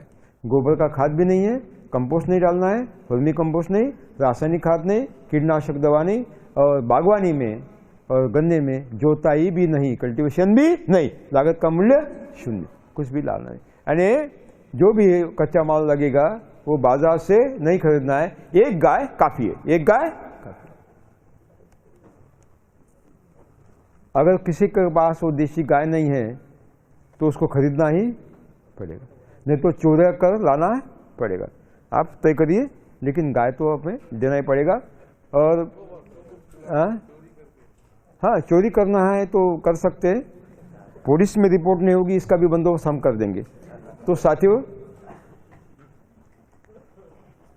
सरकार के साथ भी चर्चा हो गई है, केंद्रीय कृषि मंत्री राधा मोहन जी के साथ चर्चा हुई है, माननीय उमा भारती जी के साथ भी चर्चा हुई है। उनके घर तो 3 घंटे मीटिंग हुई। अंत में बोली कि जो मैं ढूंढना चाहती थी अभी मुझे मिल गया। चर्चा में एक बात सामने आई कि देशी गाय को बढ़ाना चाहते हैं और हर किसान को देशी गाय देना चाहते हैं। ये बहुत अच्छी बात मालूम पड़ी, तो उनका हम स्वागत करेंगे सरकार का। इसका मतलब है गाय कोई समस्या नहीं होगी। और 8 करोड़ गाय है हमारे पास।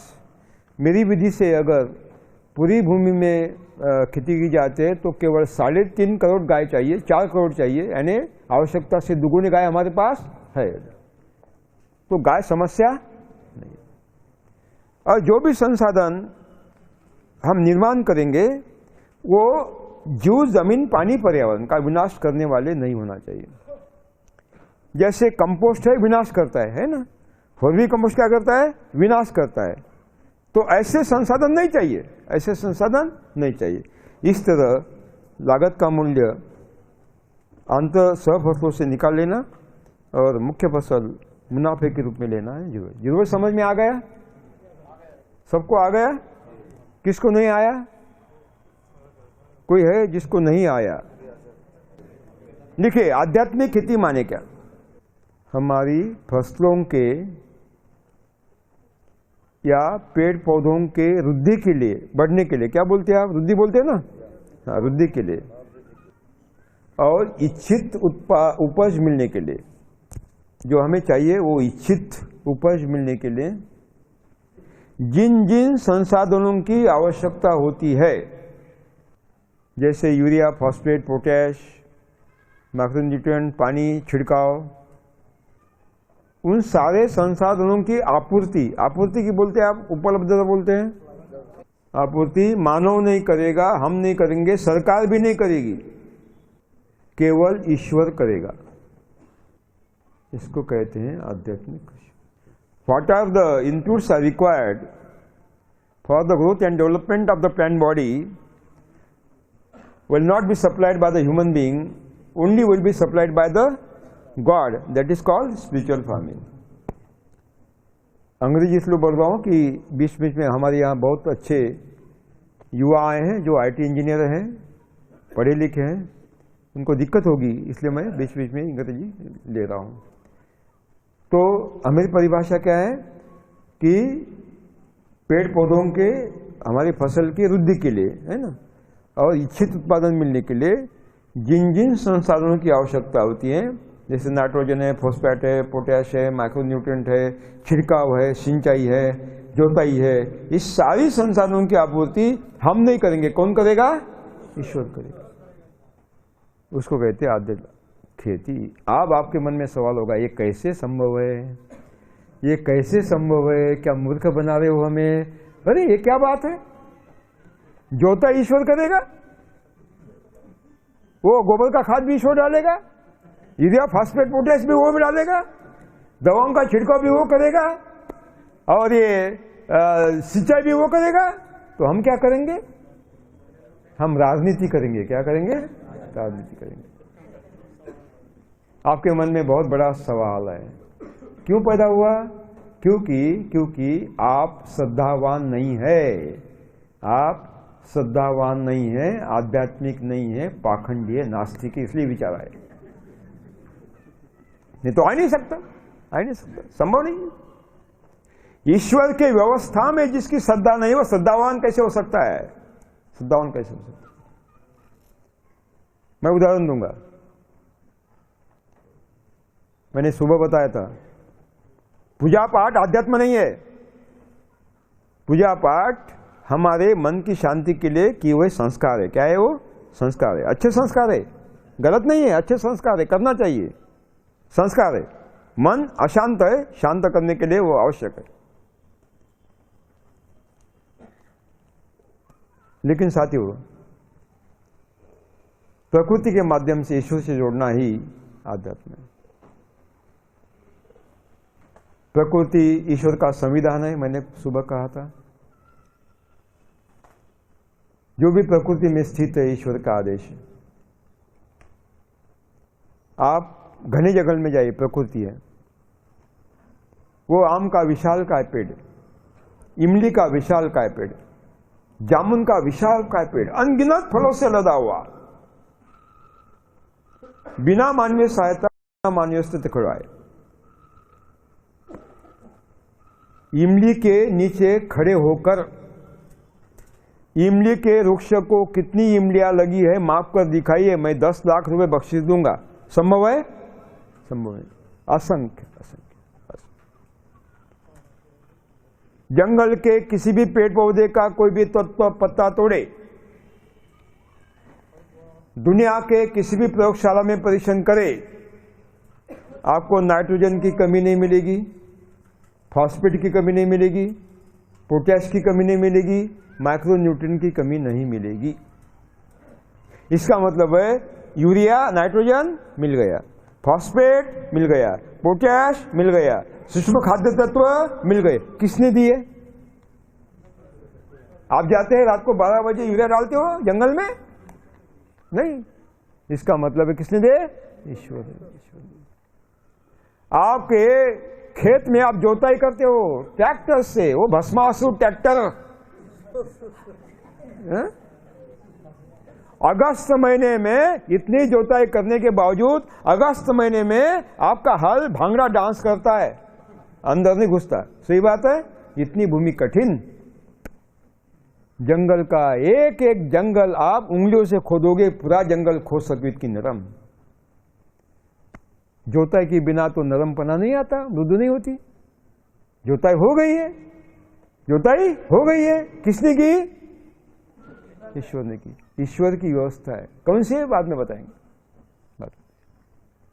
आप इतने इंडोसल्फान छिड़कते हो, कीटनाशक दवा छिड़को तो भी बीमारी आती है, तो भी कीट आते हैं, फल टेढ़े मेढ़े होते हैं, फलों को दोष पैदा होता है, बेदाग नहीं होते। जंगल के फल देखिए बेदाग है, कोई कीट नहीं, कोई बीमारी नहीं। दवा छिड़कने के सिवाय हो ही नहीं सकता। इसका मतलब है छिड़काव हो गया। किसने किया? ईश्वर ने। बरगाल आता है, लगातार 3 साल बारिश नहीं, आपके पेड़ सूखते हैं, खेत के फल के पेड़ सूखते हैं, लेकिन जंगल का पेड़ कभी सूखा है अकाल में? खेतों के मेड़ का पौधा कभी सूखा है? नहीं सूखा। इसका मतलब है वहां पानी मिल गया। मई महीने में दोपहर को 2 बजे हरे भरे वृक्ष विशाल काय खड़े हैं कड़ी धूप में 48 डिग्री सेंटीग्रेड तापमान में। पानी कहीं भी नहीं है, सारे स्रोत सूख गए हैं, कहीं भी पानी नहीं है, लेकिन हरे भरे हैं। किसने पानी दिया? आपके खेत के तो सूख गए, वहां क्यों नहीं है? इसका मतलब पानी का प्रबंध हो गया। किसने किया? उसने किया। इसका मतलब है ईश्वर की खुद की स्वयं विकासी, स्वयं पोषी, स्वयं पूर्ण व्यवस्था है। ईश्वर ने मानव को कोई भूमिका नहीं दी। पौधों के वृद्धि में ईश्वर की भूमिका नहीं है, मानव की भूमिका नहीं है। ये केवल ईश्वर का निदान है, विधान। जंगल में आप कहाँ हो? पौधे बढ़ रहे हैं, अनगिनत फल दे रहे हैं, मानव के बिना। मानव की भूमिका कहाँ है? ये तो हमारा कोरा अहंकार है कि मैं खेती करता हूं, मैं बढ़ाता हूं, मैं उपज लेता हूं। ये कोरा अहंकार है, कोरा अहंकार है। ख्याल में दिमाग में से अहंकार निकाल दीजिए। You are not creator. आप निर्माता नहीं हो, आप निर्माण नहीं कर सकते, because the god has not given creation power to the human being. आपको निर्मित क्षमता ईश्वर ने नहीं दी है। साथियों, वो व्यवस्था क्या है, इसको समझना है। जीरो बजट खेती को समझना। मैंने एक ही काम किया, जंगल का 6 साल तक अभ्यास किया, 12 साल तक मेरे खेत में परीक्षण किए, और वही व्यवस्था जंगल से उठाई और आपके खेत में लाकर डाल दी। उसका नाम क्या दिया? जीरो बजट आध्यात्मिक कृषि। वही उसकी व्यवस्था है, मेरी नहीं। मैं तो डाकिया हूं, उसने दिया, आपको सौंप रहा। जीरो बजट आध्यात्मिक व्यवस्था क्या है, अब हम देखेंगे। यहां तक समझ में आ गया? समझ में आ गया? ठीक ठीक। पानी है? आपको विषय समझ में आ रहा है क्या? ऊपर जा रहा है कि अंदर घुस रहा है? घुस रहा है, ऊपर से नहीं भाग रहा है। ठीक।